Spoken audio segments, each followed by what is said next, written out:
Hello students, welcome to our channel MEPS students.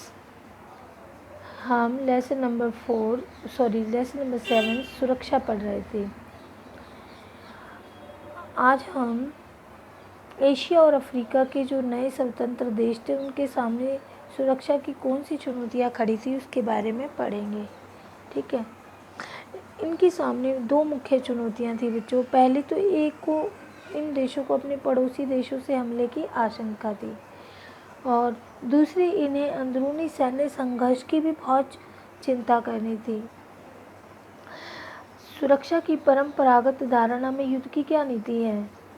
सुरक्षा की परंपरागत धारणा में ये स्वीकार किया जाता है कि हिंसा का इस्तेमाल यथासंभव होना चाहिए, जितना सीमित हो, यानी कि जो हिंसा का इस्तेमाल है सीमित सीमा तक होना चाहिए, जितना ज़रूरी हो उतना ही होना चाहिए।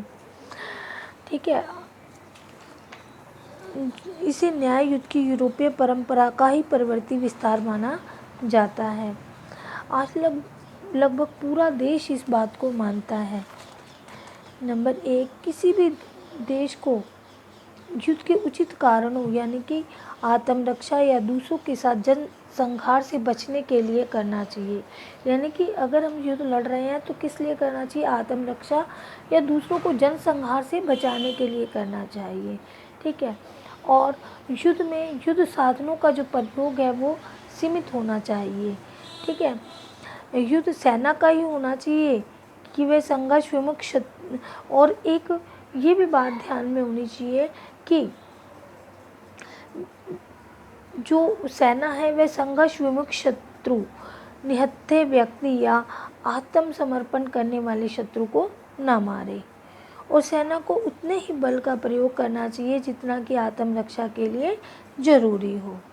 ठीक है, और उसे एक सीमा तक ही हिंसा का सहारा लेना चाहिए।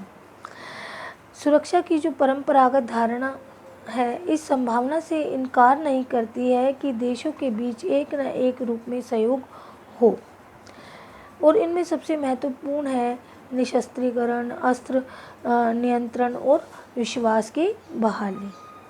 ठीक है, नेक्स्ट जो हमारा टॉपिक आता है सुरक्षा की दुनिया में बाहरी सुरक्षा के पारंपरिक विचार। किसी भी देश के लिए सबसे बड़ा खतरा सैन्य खतरों से ही होता है, और इस खतरे की जड़ कौन होता है? दूसरा देश होता है, जो सैन्य कार्यवाही की धमकी देकर संप्रभुता और स्वतंत्रता जैसे मूल्यों को खतरों में डालते हैं। ठीक है, युद्ध के खतरे के जवाब में सरकार के पास 3 विकल्प होते हैं। एक तो कौन सा? आत्मसमर्पण, और दूसरे पक्ष को हमले से बचाने के लिए। ठीक है, और युद्ध के दौरान खुद की रक्षा करने के लिए, और पारंपरिक सुरक्षा के, यानी कि जो 4 घटक हैं कौन से हैं? रक्षा और शक्ति गठबंधन और गठबंधन निर्माण। युद्ध का मतलब क्या होता है? युद्ध की रोकथाम। रक्षा का अर्थ है युद्ध को सीमित करना या समाप्त करना, और शक्ति संतुलन का मतलब है कि बड़े छोटे देशों के बीच संतुलन का होना। ठीक है, और गठबंधन के निर्माण का मतलब है राज्यों का गठबंधन। शक्ति संतुलन बनाए रखने का एक अच्छा हिस्सा सैन्य शक्ति का निर्माण करना है, जो सैन्य हमलों के खिलाफ बचाव के लिए और अपने कार्यों का समन्वय करता है।